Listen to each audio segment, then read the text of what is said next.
Let's open this up. Nice thick shell.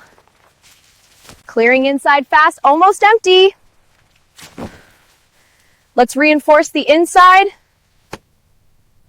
Panels going in, looks solid. Structure ready. Finishing the inside.